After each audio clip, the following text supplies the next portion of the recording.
मुझे तुम्हारा जिस्म ही नहीं तुम्हारी आत्मा भी चाहिए। आज दोस्तों द रॉक ने कोडी को जैसी ही लाइन कही ना, दिमाग भन्ना गया है। यहां स्मैकडाउन खत्म हो चुकी है और गाइस अब कंफ्यूजन डबल हो गई है और द रॉक दोस्तों एक और डेट के लिए कंफर्म हो चुके हैं WWE के साथ में। तो क्या कुछ हुआ और सोलो एंड जेकब के बीच में दोस्तों आगे क्या होने वाला है, चलिए फास्ट डिस्कस कर लेते हैं। तो गाइस आज की स्मैकडाउन की शुरुआत होती है दोस्तों कोडी एंड निक एल्डिस की मीटिंग के साथ। न्यू ऑरलिन से स्मैकडाउन लाइव थी, दोनों की मीटिंग होती है जहां दोस्तों निक एल्डिस बताते हैं प्रिय कोडी आज आपके मैच में आप हो ही नहीं। कोडी कहते हैं क्या मतलब। यहां दोस्तों निक एल्डिस बताते हैं कि आज आप एक टैग टीम मैच का पार्ट थे जहां आप टीम अप कर रहे थे ब्रॉन एंड डेमियन के साथ में। आप उस मैच का पार्ट नहीं हो क्योंकि आप उस मैच से बाहर होते हो। कोडी कहते हैं कि वो ऑफिशियल से बात करेंगे, वो ऊपर बैठे हुए लोगों से बात करेंगे और वो इस मैच का पार्ट होना चाहते हैं। निक एल्डिस कहते हैं कि उससे कोई भी फायदा नहीं है क्योंकि ये ऑर्डर ऊपर से ही आया है और इसमें मैं कुछ भी आपके लिए कुक नहीं कर सकता। जैसे ही लाइन सुनी कोडी के हाव भाव चेंज हो गए, जिसका निक एल्डिस कहते हैं यस ये ऑर्डर आया द रॉक की तरफ से। द रॉक नहीं चाहते आप इस टैग टीम मैच का पार्ट हो, बजाय इसके वो चाहते हैं कि वो आपसे रिंग में मिले, मिडल ऑफ द रिंग, वो आपसे मीटिंग चाहते हैं। तो गाइस यहाँ रॉक का सेगमेंट हम लोगों को पता चल गया था कि रोमन रेंस के साथ नहीं बल्कि कोडी के साथ होगा। यहां दोस्तों अब रोमन रेंस का सबसे अच्छा भाई यानी कि जिमी एंट्री लेता है, ड्रू को फेस करता है। नाइट का पहला मैच था और गाइस इसके अंदर मुझे लगा कि ड्रू जीतेंगे, लेकिन गाइस उल्टा ही हो गया और जिमी को सल्यूट है। जिमी ने दोस्तों वहां एक रोल अप के जरिए पिनफॉल ले ली और ड्रू मैकिंटायर का चेहरा देखने वाला था, बिल्कुल शॉक थे। लेकिन उसके बाद आप जानते हैं ड्रू क्या करते हैं, ड्रू अटैक कर देते हैं दोस्तों जिमी के ऊपर और गाइस क्लेमोर मारने की कोशिश करते हैं उन्हें रिंग पोस्ट पर, लेकिन ऑफिशियल्स आ जाते हैं। उसके बाद ड्रू जाने की एक्टिंग करते हैं, लेकिन सब जानते हैं ड्रू तो ड्रू है। वापस आए, क्लेमोर लगाई मिडल ऑफ द रिंग, वहां दोस्तों हंसते मुस्कुराते वहां से निकल जाते हैं। बेचारे जिमी उसे उठने की कोशिश करते हुए नजर आते हैं। गाइस यहाँ डब्ल्यू वालों ने कंफर्म कर दिया कि जो मैच मेन इवेंट में होगा वो है Damian Priest and Braun Strowman का, जो कि फेस करेंगे सोलो एंड जेकब फाटू की जोड़ी को। ये पहले दोस्तों एक 6 मैन टैग टीम मैच होने वाला था, लेकिन कोडी से बाहर हो गए। इन द मेन टाइम दोस्तों गाड़ी आकर रुकती है सोलो की, सोलो निकलते हैं दोस्तों और गाइस सोलो के सामने जेकब फाटू टामा डोंगा। सोलो साफ साफ ये चीज़ बताते हैं कि लास्ट वीक जो कुछ हुआ वो एक गलती थी, मिसअंडरस्टैंडिंग थी। जेकब कहते हैं हाँ मैं जानता हूँ वो मिसअंडरस्टैंडिंग थी, अगर नहीं होती तो ऑब्वियसली तो यहाँ खड़ा थोड़ी ना होता। इसके बाद सोलो दोस्तों वहाँ ये चीज़ कहते हैं कि यही चीज़ मुझे सबसे ज़्यादा पसंद है तेरी जेकब की, तो बहुत समझदार है, इसीलिए आई लव यू जेकब। जिस पर दोस्तों जेकब फाटू कोई भी रिप्लाई नहीं देते हैं और दोस्तों सोलो वहाँ से चल देते हैं, ये चीज़ कहते हुए कि आज की टैग टीम मैच में वो अपना 100% देंगे। यहाँ दोस्तों दोनों ही काफ़ी ज़्यादा असमंजस में नजर आए हैं, टामा टोंगा भी और जेकब भी। और कहीं ना कहीं दोस्तों आज नाइट का मेन इवेंट काफ़ी ताबड़तोड़ भी होने वाला था। यहाँ दोस्तों इसी बीच कार्मेलो हेज देखने को मिलते हैं आर्थुत के साथ में, जहाँ दोस्तों आर्थुत कहते हैं कि उन्होंने मैच बना दिया है द मिज के साथ में और कार्मेलो हेज के खिलाफ में वो अपने मिस्ट्री टैग टीम पार्टनर को लेकर उतरने वाले हैं। कार्मेलो कहते हैं उन्हें मैच नहीं लड़ना, लेकिन द मिज कहते हैं कि हम टीम है और मैंने ये मैच कंफर्म भी कर दिया है। गाइस अब हम देख रहे हैं ये पर्टिकुलर मैच। यहाँ दोस्तों कार्मेलो द मिज रिंग में इंतजार कर रहे थे, आर्थुत अपने मिस्ट्री पार्टनर को लाने वाले थे जो कि none other than LA Knight निकलते हैं। और गाइज एलए नाइट को काफ़ी अच्छी पॉप मिली वहाँ और उसके बाद मैच बिगन हुआ। मैच के अंदर दोस्तों एंड में हमें आर्थुत की तरफ से जॉन सीना के मूव सेट्स भी देखने को मिलते हैं, जैसे कि हर हफ्ते वो लगाते भी है। लेकिन गाइज एंडिंग काफ़ी क्रेजी थी, जहाँ दोस्तों मुझे लगा इसके अंदर एलए नाइट की टीम जीतेगी। होता ये गाइज शिंस्के लाला शिंस्के नागामुरा अपने रेफरी की आंखों से चुराते हुए दोस्तों अटैक कर देते हैं आउटसाइड एलए नाइट को और गाइज बेचारे आर्थुत को द मिज एंड कार्मेलो हेज ने अपना फिनिशर लगाया जो कि उनका नया फिनिशर है और गाइज इसके तहत ये दोनों इसमें जीत गए हैं। टिफनी स्ट्रैटन आ चुकी है रिंग के अंदर और टिफनी स्ट्रैटन की तरफ से एक लेंथी प्रोमो सुनने को मिल रहा है। टिफनी कहती है I am not coming for you, वो कहती है सीधे सीधे कहती है I am not coming for you Charlotte, I am coming for the spot, जो कि टॉप गर्ल का है। जिस पर दोस्तों आगे हम लोगों को नाया जैक्स आते हुए नजर आती है जो कि उन्हें क्यूट कहती है, चीज़ कहती हुई कि वो उन्हें नहीं हरा सकती, रिंग में एंटर करती है। इन द मेन टाइम दोस्तों जो हमारी टिफनी है, टिफनी कहती है कि आज वो कैंडिस उनके मित्र को ठिकाने लगाने वाली है और एलिमिनेशन चैम्बर में ट्रिश के साथ मिलकर वो नाया एंड कैंडिस की जोड़ी को भी हराएगी। इन द मेन टाइम दोस्तों नाया कहती है तुम वहाँ तक पहुँच ही नहीं पाओगी क्योंकि हम यहीं तुम्हारी हड्डियाँ तोड़ने वाले हैं। इन द मेन टाइम दोस्तों हमें चीज़ देखने को मिलती है कि जो रैफ होती है बीच में आ जाती है और फिर Candice versus Tiffany match began होता है। Match was good. और इसके अंदर दोस्तों हमें चीज़ देखने को मिलती है कि जो टिफनी स्ट्रैडन है वो नाया जैक्स को भी टेक आउट करती है आउटसाइड। शॉर्लेट फ्लेयर भी दोस्तों वहाँ कमेंट्री टेबल पर देखने को मिल रही थी।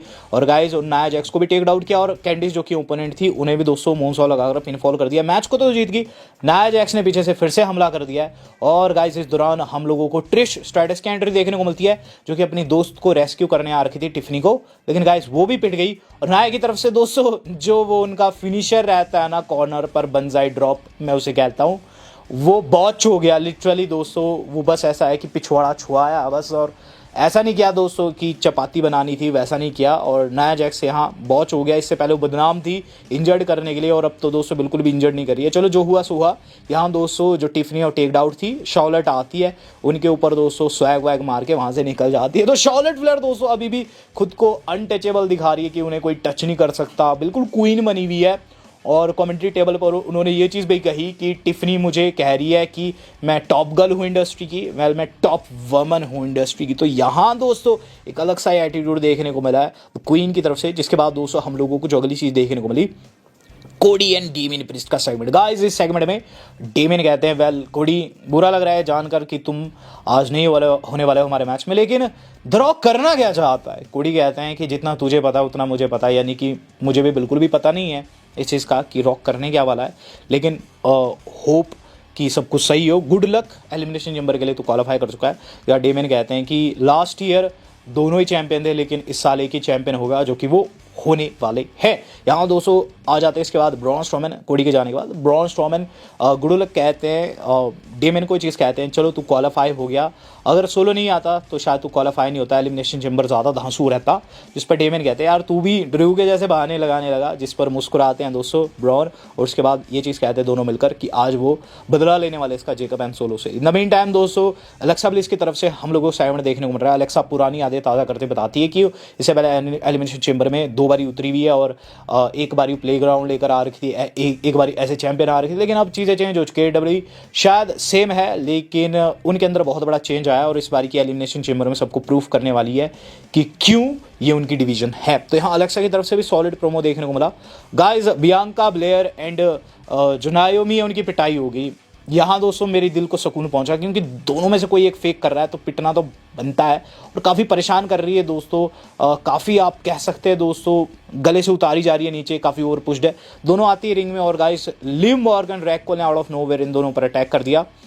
रैककोल की तरफ से दोस्तों हमें फिनिशर देखने को मिला और नायोमी को दोस्तों लिव मॉर्गन ने फिनिशर लगाया। मुझे अच्छा लगा दोस्तों क्योंकि इन दोनों में से कोई एक ही जेड कारगिल का अटैकर है और ये ऐसा फेक कर रही है कि इन्होंने कुछ किया ही नहीं है। गाइज अब हम लोगों को देखने को मिल रहा है बैक स्टेज कि लिव एंड रैककोल को जाने को कहते हैं कि तुम रॉ का पार्ट हो, यहाँ से निकल जाओ। वो चल जाती है जिस पर दोस्तों हम लोगों को देखने को मिलती है वहाँ चेल्सी आते हैं। वो कहती है कि वो पार्ट होना चाहती है टोरंटो वाले शो का, जिस पर निक एल्डिस कहते हैं कि अगर ऐसा ही है तो मैं तेरे लिए एक मिस्ट्री पार्टनर खोजूंगा। तो यहाँ एक मिस्ट्री पार्टनर चेल्सी के लिए आने वाला है।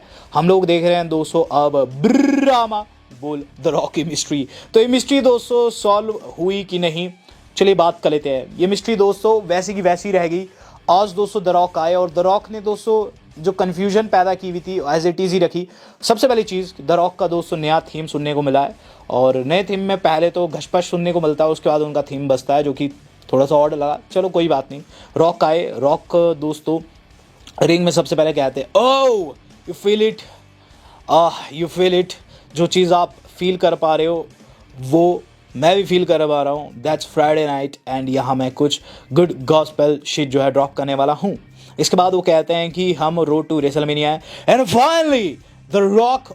इस पर दोस्तों आगे ऑडियंस ने उनका कैच फ्रेज पूरा कर दिया। फिर द रॉक कहते हैं finally the Rock come to New Orleans. और इसके बाद दोस्तों हम लोगों को देखने को मिलता है कि द रॉक कहते हैं कि वो रोड टू रेसलमेनिया और नेक्स्ट ईयर रेसलमेनिया जो रहेगी वो लाइव रहेगी इसी शहर से, यानी कि न्यू ऑरलिन्स। ल्यूजियाना से, सुपर डोम से, जिस पर होली शिट के नारे सुनने को मिलते हैं, क्योंकि ऑडियंस काफ़ी ज़्यादा खुश होगी थी कि उनके गढ़ में ही अगले साल की रेसलमेनिया रहेगी, जिस पर हमें ग्राफिक्स भी दिखाए जाते हैं। द रॉक कहते हैं कि वो गाना गाना चाहेंगे, जिस पर वो फिर लोगों को शट अप कर देते हैं, और ये चीज़ भी कहते हैं कि ये जो सिटी है ये यौन संक्रमित रोगों का गढ़ है, जिस पर फिर उन्हें बू लगती है। रॉक ने दोस्तों जिस तरीके से फेस से हील में कन्वर्ट किया और फिर जो हील से फेस में कन्वर्ट किया ना, ऑडियंस से बहुत प्ले किए इस सेगमेंट में। आगे वो कहते हैं, मैं यही न्यूज़ बताने नहीं आ रखा हूँ, मैं एक बंदे को रिंग में बुलाना चाहूँगा जिसे आप सब लोग जानते हैं, that is WWE champion Cody Rhodes. उसकी मैं काफ़ी रिस्पेक्ट करता हूँ, तो कोडी रिंग में आ जाओ। कोडी आए और कोडी को दोस्तों द रॉक ने किस कर दिया, लिटरली गाल पे किस कर दिया, जो कि काफ़ी वियर्ड था। और उसके बाद दोस्तों वो कहते हैं दैट्स अमेजिंग यार, that's amazing, I love you man, I love you. जिस पर कोडी कहता है आई लव यू टू। जिसके बाद दोस्तों कहते हैं you know what's crazy, last year हम दो आपस में भिड़ रहे थे लेकिन हमने चीज़ें सही की, शायद से रॉ प्रीमियर में सही की। जिस पर कोडी कहते हैं येस येस वहीं सही की। जिसके बाद दोस्तों रॉक कहते हैं बट आई वाना कॉल यू अ चैम्पियन। तूने जो कुछ किया है कंपनी के लिए वो मानना पड़ेगा, और तुम्हारी और मेरी मॉम भी काफ़ी अच्छी दोस्त बन चुकी है। जिस पर स्क्रीन पर फोटो लगाते हैं मामा रोड्स की और मामा रॉक की। इसके बाद रॉक कहते हैं और उनसे you are a great champion, but मैं बोर्ड ऑफ डायरेक्टर हूँ, टीके ग्रुप का राजा हूँ। एरी इमैनुअल जो कि ओन करता है इस कंपनी को, उसने मुझे फुल पावर दे रखी है, मैं मोस्ट पावरफुल गाय हूँ। और मैं बताना चाहूँगा you are champion, you are a great champion, but I want you to be my champion. जिस पर कोडी शॉक हो जाती है, क्या बोल रहा है। तो उसके बाद दोस्तों कोडी पूछते हैं कि ठीक है मैं मानता हूँ बट मैं इनका चैंपियन हूँ, आई एम देयर चैंपियन। जिसके बाद रॉक कहते हैं ना ना ना ना ना, ये नहीं है बात ये है कि तुझे मेरा चैंपियन होना है। देख तेरे फॉलोअर्स बहुत है, ट्विटर के ऊपर बहुत है, मेरे बिलियंस में है, तेरे मिलियंस में है। माना मेरी बड़ी फैन फॉलोइंग है, अगर तू मेरे साथ हो जाता है तो पहले से ज़्यादा मशहूर हो जाएगा, तेरी वाइफ तेरे बच्चों की लाइफ सेट हो जाएगी मेरे यार।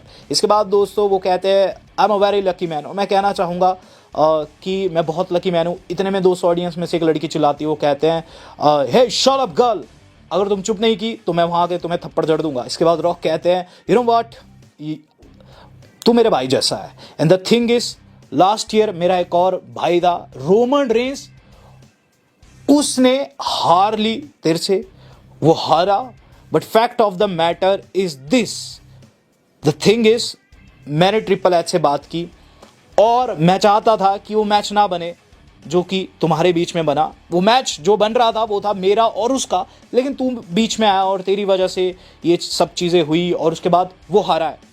लेकिन मैं तेरी इसी बात से काफ़ी ज़्यादा रिस्पेक्ट करता हूँ तेरी, कि तू वहाँ स्टैंड अप किया और तेने मुझे थप्पड़ मारा जो कि इंडस्ट्री में कोई भी नहीं कर पाया, और ये चीज़ मुझे तेरी पसंद आई है। मैं तुझे अपने चैंपियन के तौर पर देखना चाहता हूँ और तुम्हें आज कोई आंसर देने की ज़रूरत नहीं है कोडी। तुम टोरंटो कनाडा एलिमिनेशन चैम्बर में इस चीज़ का आंसर दे सकते हो। मार्च द 1 तुम अपना आंसर दे सकते हो Cody. I don't need you, I want your soul. तो यहाँ दोस्तों सीधे सीधे कह दिया है, जो द रॉक है उन्होंने कह दिया है कोडी को कि मुझे तू ही नहीं तेरी आत्मा भी चाहिए। I want your soul. Cringiest promo, worst promo from the Rock, सीधे सीधे कह रहा हूं, क्योंकि दोस्तों अगर आप देखेंगे तो इसमें कुछ भी समझ नहीं आया। और डब्ल्यू वालों ने दोस्तों सेगमेंट भी कंफर्म कर दिया एलिमिनेशन चैम्बर के लिए कि कोडी का आंसर क्या रहेगा फाइनल बॉस को। तो इस पर दोस्तों अगर आप मुझसे पूछे इसका मतलब क्या है, तो बेसिकली रॉक कह रहे हैं कि उन्हें कोडी चाहिए एज ए कॉर्पोरेट चैंपियन के तौर पर, यानी कि दोस्तों वो कोडी को अपने साथ लेना चाहते हैं। जैसे कॉर्पोरेट रॉक था दोस्तों 90 के दशक में, याद होगा विंस की सारी बात सुनता था, सेम चीज़ दोस्तों कोडी के साथ में करना चाहते हैं। और सोल लेने से यही तात्पर्य है कि फिर वो उनके आदेश माने। अब देखते हैं दोस्तों इस पर कोडी का क्या रिएक्शन रहता है। लेकिन हाँ, इस प्रोमो के अंदर दोस्तों टाइम बहुत खपा, ओवरऑल दोस्तों समझ कुछ नहीं आया और अब एलिमिनेशन चैम्बर में बात जा चुकी है। बात की जाए दोस्तों अब चैंपा की प्रोमो की। चैंपा का प्रोमो स्ट्रेट अप था, वही चीज़ कहते हैं कि वो बेस्ट टैग टीम है, प्रीटी डैडली को और बिल्कुल डेड करेंगे। उससे पहले वो एक आप कह सकते हैं ट्रिब्यूट देते हैं उन्हें, घंटी वंटी बजाने के लिए लोगों को खड़ा भी करते हैं, लेकिन प्रीटी डैडली फिर आ जाती है, दोनों के बीच में भिड़ंत हो जाती है। मैच की कुछ क्लीन एंडिंग आ पाती है, उससे पहले ही स्ट्रीट प्रॉफिट वालों ने इन दोनों टीम्स पर हमला कर दिया। स्ट्रीट प्रॉफिट वाले बहुत सॉलिड लगे इस सेगमेंट में, और गाइज वहाँ आ जाती है मोटर सिटी मशीन गन भी। मुझे लगा यहाँ जो स्ट्रीट प्रॉफिट वाले अब मार खा जाएंगे, लेकिन इन्होंने उन्हें भी टेक डाउन कर दिया। मुझे दोस्तों यही स्ट्रीट प्रॉफिट चाहिए थी कंपनी में, और गाइस ये आ भी चुकी है। इन द मेन टाइम दोस्तों जॉन सिना का एक हाइप अप प्रोमो चलाते हैं डब्ल्यू वाले, एलिमिनेशन चेंबर के लिए, जिसमें सीना कह रहे थे 100% देंगे और 17 टाइम वर्ल्ड चैंपियन बनेंगे। केविन ओवेंस देखने को मिल रहे हैं। केविन ओवेंस दोस्तों यहाँ सिंपल सी बात रखते हैं, सबसे पहले ये चीज़ कहते हैं, हे तुमने वो अनसैंक्शन मैच बना दिया, यू नो व्हाट, मुझे ऐसा लगता है you want to hurt my family. लेकिन ये बात तेरे पे भी तो आ सकती है। जिसके बाद दोस्तों वो कैमरा मोड़ते अपना, वो जस्ट सेमी ज़ेन के घर के पास वाले घर में बैठे हुए थे और ये चीज़ कहते हैं, हर्ट तो तेरी फैमिली भी हो सकती है, लेकिन देख सेमी, तेने अब चीज़ें बना ही दी है तो मैं चीज़ बताना चाहूँगा, यू हर्ट माई फीलिंग्स और मैं अब तुम्हारी फीलिंग्स हर्ट करने वाला हूँ, सी यू एट चेंबर। तो यहाँ दोस्तों कहीं ना कहीं सेमी ज़ेन को ओवन से दिखाना चाह रहे हैं कि वो कितने खतरनाक है। तो यहाँ दोस्तों काफी तगड़ा मैच इनका रहेगा। मेन इवेंट की बात कर ली जाए, main event of the evening हो चुका है बिगन। डेमियन प्रीस्ट ब्रॉन आ जाते हैं रिंग में और गाइस जब एंट्री होती है जेकब फाटू एंड सोलो की, गाइस वहाँ सोलो को आप प्रोमो करना चाहते थे लेकिन जेकब फाटू ने उनको बीच में ही काट दिया, उनकी बात को बीच में ही काट दिया और फिर दोस्तों प्रोमो काटने लगते हैं। काफी अजीबोगरीब लगता है जेकब ने ऐसा किया। जेकब दोस्तों फिर कहते हैं कि वो ऑल गेस है नो ब्रेक, वो जो उनका रहता है कैच फ्रेज वो मारते हैं। सोलो उनका चेहरा देखते हैं, फिर दोस्तों रिंग में एंटर होते हैं दोनों। मैच में जेकब फाटू डोमिनेट करते शुरू में, लेकिन जैसे टैग सोलो के पास गया सोलो डेमियन से पिटने लगे। एंड में दोस्तों हुआ ये कि जहां दोस्तों डेमियन सोलो को गंदा पीट रहे थे, जेकब फाटू दोस्तों सुपर किक करने की कोशिश करते हैं और डेमियन साइड हट जाते हैं, सुपर किक लग जाती है सोलो को बिल्कुल वैसे स्टाइल में जैसे कि लास्ट वीक हुआ था, जहां दोस्तों सोलो ने गलती से टोंगा को हिट कर दिया था। यहाँ गलती से जेकब ने हिट कर दिया दोस्तों सोलो को और उसके बाद दोस्तों जो ब्रॉन है, ब्रॉन ने दोस्तों जो रहती है ट्रेन क्लोज लाइन उनकी, वो लगा दी दोस्तों जेकब पर आउटसाइड और टामा को भी उसमें लपेट लिया अंदर दोस्तों। अब डेमियन सोलो अकेले थे, डेमियन ने अपना चॉक स्लैम लगाया 1 2 and 3 और इसके अंदर दोस्तों डेमियन प्रीस्ट एंड जो हमारे अपने ब्रॉन है वो जीत गए। तो बदला पूरा है ब्रॉन का कहीं ना कहीं थोड़ा बहुत। और यहाँ दोस्तों जो इनके बीच में मिसअंडरस्टैंडिंग है वो नेक्स्ट लेवल पर पहुंच चुकी है और जो रूमर्स थे मेरे हिसाब से वो ट्रू होंगे और अभी मिसअंडरस्टैंडिंग नेक्स्ट लेवल पर पहुंचेगी। बहुत ज्यादा मजा आएगा जेकब एंड सोलो के बीच में, लेकिन रॉक एंड कोडी में उतना मजा नहीं है। और रेटिंग की बात करूं तो मैं इसे दूंगा 5 में से 3 स्टार। आप कितनी देंगे स्मैकडाउन को rating? Do let me know in the comment box. Video आज कितनी थी आज तक इतना ही। धन्यवाद, शब्बा खैर।